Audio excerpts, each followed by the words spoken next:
कल वाली क्लास में आपको जो बताए थे, पिछली वाली क्लास में कम्युनिकेशन बताए थे, एलिमेंट्स बताए थे। आज वाली क्लास का जो टॉपिक है वो क्या है, कंडीशंस ऑफ कम्युनिकेशन।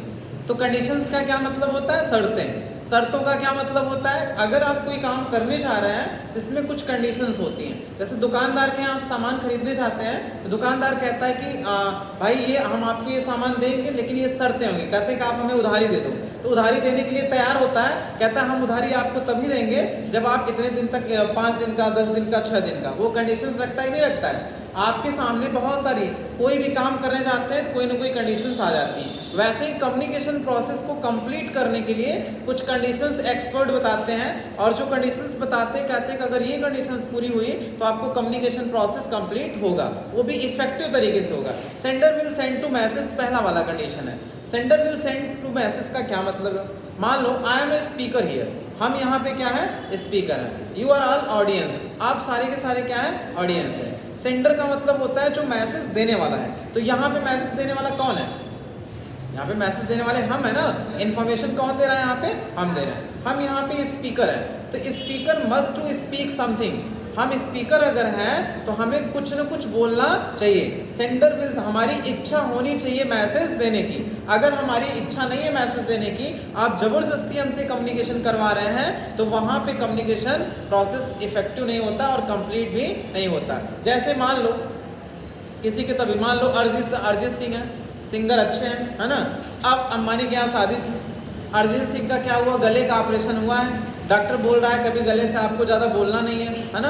अब फिर अंबानी के यहाँ शादी में, अनंत अंबानी की शादी में लोग कह रहे नहीं अरिजीत सिंह एक गाना गा दीजिए।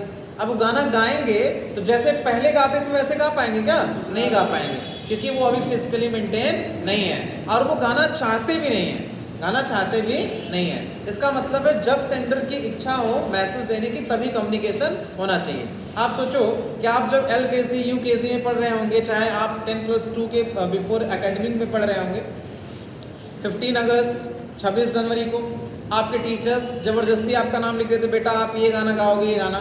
तब आपका जब नाम आता था क्या करते थे, चले जाते थे ज़बरदस्ती, ऐसे खड़े हो जाते थे एकदम ऐसे खड़े होके, अरे मेरे वतन के, ऐसे क्या क्या, है ना। तो आप वहाँ आपसे ज़बरदस्ती कम्युनिकेशन करवाया जा रहा है, और आपका कॉन्फिडेंस लेवल जो एकदम ख़त्म हो चुका है, वहाँ पे आपका कॉन्फिडेंस लेवल एकदम बचा नहीं है और आपसे कम्युनिकेशन करवाया जा रहा है। तो वहाँ आप जो कम्युनिकेशन करेंगे वो कम्युनिकेशन किसी मतलब का नहीं होगा, ऑडियंस उस पर खुश नहीं होगा और आपको फीडबैक भी नहीं देगा। इसलिए कहते हैं कि कम्युनिकेशन की जो पहली शर्त होती है, sender will send to message. Sender जो है स्पीकर का मैसेज देने की इच्छा होनी चाहिए। दूसरा वाला प्रेजेंस ऑफ रिसीवर, दूसरा वाला क्या है, प्रेजेंस ऑफ रिसीवर। अच्छा, प्रेजेंस ऑफ रिसीवर का क्या मतलब होता है, प्रेजेंस ऑफ रिसीवर का मतलब ये होता है, मान लीजिए हमारा मन है मैसेज देने का, हमारी इच्छा है मैसेज देने का, लेकिन उसके लिए क्या होना चाहिए कि ऑडियंस का भी होना मस्ट है। हम किसको मैसेज देंगे, हमारे पास ऑडियंस भी होना चाहिए ना। हम स्टेज शो करने के लिए तैयार हैं, हमारी पूरी टीम आके तैयार है, अब डांस चालू होने वाला है, लेकिन सामने ऑडियंस बिल्कुल नहीं है, तो किसको सुनाएंगे, नहीं ना सुनाएंगे। तो प्रेजेंस ऑफ रिसीवर का मतलब होता है when communication process start, when speaker speak something then must be present the audience, otherwise who can give the response, आपको रिस्पॉन्स कौन देगा। तो इसलिए क्या है, during the communication process must be presence the receiver और ऑडियंस। हमको किसका प्रेजेंस होना बहुत मस्ट होता है, ऑडियंस का, रिसीवर का। अगर रिसीवर नहीं है, अगर रिसीवर मौजूद नहीं है तो हम कम्युनिकेशन करेंगे किससे, अकेले तो कम्युनिकेशन नहीं कर सकते। कुछ लोग कहते हैं कि सिंगल पर्सन कम्युनिकेशन कर लेता है, तो ये पॉसिबिलिटी नहीं है, क्योंकि कम्युनिकेशन के जो एलिमेंट्स होते हैं कितने होते हैं, 5। पहला वाला सेंडर, दूसरा वाला मैसेज, तीसरा वाला चैनल या मीडियम, चौथा वाला रिसीवर और पांचवा वाला फीडबैक। इन पांचों में से अगर एक भी एलिमेंट्स एब्सेंस है तो आप कम्युनिकेशन प्रोसेस को कंप्लीट नहीं कर सकते। इमेजिनेशन कम्युनिकेशन जो होता है वो सिंगल 1 पर्सन कर सकता है, लेकिन इमेजिनेशन कम्युनिकेशन का जो फीडबैक होता है वो पॉजिटिव नेगेटिव ये सब बातें वहाँ पे नहीं होती है ना। तो अकेला कोई पर्सन कम्युनिकेशन नहीं कर सकता है। अगर कोई कह रहा है कि अकेला कोई पर्सन कम्युनिकेशन कर सकता है तो उसमें दो कंडीशंस होती है, सेल्फ इमेजिनेशन में कर सकता है, अदरवाइज नहीं कर सकता है। तो पहला वाला टॉपिक, पहला वाला शर्त क्या था, sender will send to message, और दूसरा वाला टॉपिक हमारा क्या था, प्रेजेंस ऑफ रिसीवर। तीसरा कैपेसिटी टू रिसीव मैसेज। मान लीजिए हम बहुत अच्छा गाना गाते हैं, हम बहुत अच्छा पढ़ाते हैं, वर्बल कम्युनिकेशन करते हैं, मान लेते हैं, इस बात को प्रिज्यूम कर लेते हैं कि हम बहुत अच्छा गाना गाते हैं। आप लोगों के सामने आप बैठे हुए हैं और हम गाना गाना स्टार्ट कर दिए, आपसे बाद में पूछ रहे हैं कि कैसा लगा, तो आप कह रहे हो हम कान से सुनते नहीं, बहरे आदमी के बगल में बैठ के खूब अच्छे से एकदम राग में राग मिला के गाना गा रहे हैं और उससे कह रहे हैं बेटा कैसा लगा, मेरा आवाज़ अच्छी है, तो वो कह रहा कानपुर में हड़ताल, हम कान से सुनते नहीं हैं। कैपेसिटी टू रिसीव मैसेज का मतलब ये होता है कि हम उसी के सामने कम्युनिकेशन करेंगे जो हमारे कम्युनिकेशन को समझने की कैपेसिटी हो। आप एमकॉम फर्स्ट सेमेस्टर में हैं, अगर ये कम्युनिकेशन कह रहे बात नहीं करो यार बोलो मत, हम कह रहे हैं कि अगर आप एमकॉम फर्स्ट ईयर में हैं, अब यही कम्युनिकेशन जो हम यहाँ पढ़ा रहे हैं कक्षा 5 और 6, 7, 8 वाले बच्चों को पढ़ाएंगे तो उनका कैपेसिटी टू रिसीव मैसेज नहीं है और न तो कैपेसिटी टू रिस्पॉन्स होगा, न तो वो उस पर रिस्पॉन्स भी नहीं दे पाएंगे। जैसे एग्जाम्पल के रूप में आप कहीं किसी दुकान पे जाते हैं सामान खरीदने के लिए, तो सेलर जो होता है वो सामान आपको दिखा देता है, जब वो कहता है उससे प्राइस भी आपको बता देगा। आपने कहा बुशर्ट कितने का, उसने कहा 2000 रुपये का, वो कहा आपने कहा कि भाई कुछ कम हो जाएगा, कहते रुकिए बॉस को बुला रहे हैं, तो बॉस आते हैं तब ना, क्योंकि उसकी कैपेसिटी कितनी है कि आपको सामान दिखाएगा, प्राइस बताएगा, डिस्काउंट देने की कैपेसिटी उसकी है नहीं, डिस्काउंट कौन देगा, मालिक देगा, है कि नहीं है। तो वैसे ही क्या होता है कम्युनिकेशन प्रोसेस में, when we start the communication we must to present speaker और आल्सो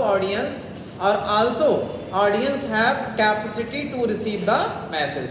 हमारे पास जो ऑडियंस होंगे उनके पास मैसेज को रिसीव करने की कैपेसिटी होनी चाहिए, तो फीडबैक मिलेगा, अदरवाइज नहीं मिलेगा। और आप कैपेसिटी का मतलब जैसे कोई फिजिकली एंड मेंटेन है, अब कोई आदमी हॉस्पिटल में लेटा हुआ है, ऑपरेशन करवाया हुआ, उसका पेट फाड़ के पूरा निकाल दिया बाहर, डॉक्टर बोल रहा है कि तुम्हारा ट्यूमर वगैरह है, और आप वहाँ बैठ के, है ना, आप वहाँ बैठ के उससे कह रहे हो हम एक कहानी लिखे हैं, पढ़ रहे हैं, जरा बताओ कैसा है, उसे गाना सुना रहे हैं, तो उसको अच्छा लगेगा, वो फीडबैक देगा। आप गाते रहिए, आपको कोई फीडबैक नहीं देगा, क्योंकि वो फिजिकली क्या है, अनमेंटेन है, अभी आपका मैसेज लेने के लिए वो तैयार नहीं है। तो यह वो capacity to receive the message, ठीक है। नेक्स्ट क्या होता है, capacity to response. Capacity to response, आपके घर में कार है, वो होगी, मैक्सिमम घर में कार होगी, कार किसकी है, आपके पापा की है। आपका पड़ोसी आके कहा कि बेटा जरा कार की चाबी दो, तो आप दे देंगे तुरंत उठा के, नहीं देंगे, बोलेंगे सही भैया साइकिल हमारे पास है, स्कूटी हमारे पास है, हमारा सामान मांगो हम दे देंगे। कार किसकी है, पापा की, हम आपको चाबी नहीं दे सकते हैं। वहाँ पे आप फीडबैक दे पाएंगे, तुरंत चाबी उठा के दे देंगे। अब कौन बकलोल टाइप कराता है, वो कहता लो भैया लेके जाओ घर से हटाओ, झंझट खत्म हो जाए। हाँ, दिमाग का पैदल रहेगा वो दे देगा, नहीं सब ऐसा नहीं करेगा। तो आप समझिए ऐसे ही कम्युनिकेशन नहीं होता है। मैसेज रिसीव करने के लिए सब रिसीव कर लेंगे, है ना, लेकिन उनके अंदर कैपेसिटी टू रिस्पॉन्स सबके अंदर नहीं होता है। जैसे हम यहाँ पे लेक्चर दे रहे हैं आपको ना, अब ये लेक्चर तो दे रहे हैं, सुनने के लिए सारे लोग सुन रहे हैं, मैसेज सारे लोग ले रहे हैं, है ना, हमारी बात सारे लोग यहाँ पे सुन रहे हैं। अभी जब हम पूछेंगे इज इट क्लियर, तो कुछ लोग बोलेंगे यस सर, कुछ लोग बुलबे नहीं करेंगे, मतलब वो अभी मैसेज को समझ नहीं पाए, उनको कैपेसिटी टू रिस्पॉन्स उनके पास नहीं है। तो अगर आप चाहते हो कि आपका कम्युनिकेशन प्रोसेस कंप्लीट हो, इफेक्टिव तरीके से कंप्लीट हो, तो इन चारों कंडीशंस का होना बहुत मस्ट है। पहला, sender will send to message, sender जो है उसके पास मैसेज देने की कैपेसिटी होनी चाहिए। दूसरा, प्रेजेंस ऑफ रिसीवर, हम जिसके सामने कम्युनिकेशन कर रहे हैं, है ना, वो मौजूद होना चाहिए। तीसरा, presence of capacity to receive the message, है ना, अगलेट पगलेट किसी के सामने कम्युनिकेशन करेंगे तो उसके पास कैपेसिटी नहीं होती है। आप गाना बहुत अच्छा गा रहे हैं, आदमी कह रहा है हम गूंगे हैं, तो उसको समझ, बहुत अच्छी राइटिंग आप लिखें, आँख से अंधा है, हाँ, ट्रैफिक पुलिस कह रहा है रुके रहो मत आओ, वो काला चश्मा लगा के चला जा रहा है, उसके ऊपर चढ़ाते हुए चला गया, क्योंकि वो कैसे कम्युनिकेशन समझे, क्योंकि आँख से अंधा है ना। तो आपको कैपेसिटी टू रिसीव मैसेज उसके पास नहीं है। और कैपेसिटी टू रिस्पॉन्स का क्या मतलब होता है कि आपके अंदर डिसीजन मेकिंग एबिलिटी होनी चाहिए। आप किसी पागल आदमी से कह रहे हैं आओ चलो लूडो खेलते हैं, तो क्या वो लूडो खेल पाएगा? छा आएगा तब वो गुट्टी नहीं निकालेगा। आप कट रहे हैं तो कहेगा नहीं आपको काटेंगे नहीं, आप बहुत अच्छे हैं, हम आपको काटेंगे नहीं, है ना। तो अनसाउंड माइंड जैसे पागल आदमी है तो उसके पास डिसीजन मेकिंग एबिलिटी नहीं होती है, और आपको वो रिस्पॉन्ड दे पाएगा? नहीं दे पाएगा। तो कैपेसिटी टू रिस्पॉन्स भी होना बहुत मस्ट है। और बिना रिस्पॉन्स के बिना फीडबैक के, बिना रिस्पॉन्स के कभी भी कम्युनिकेशन प्रोसेस कंप्लीट नहीं हो सकता है। Is it clear? कोई दिक्कत?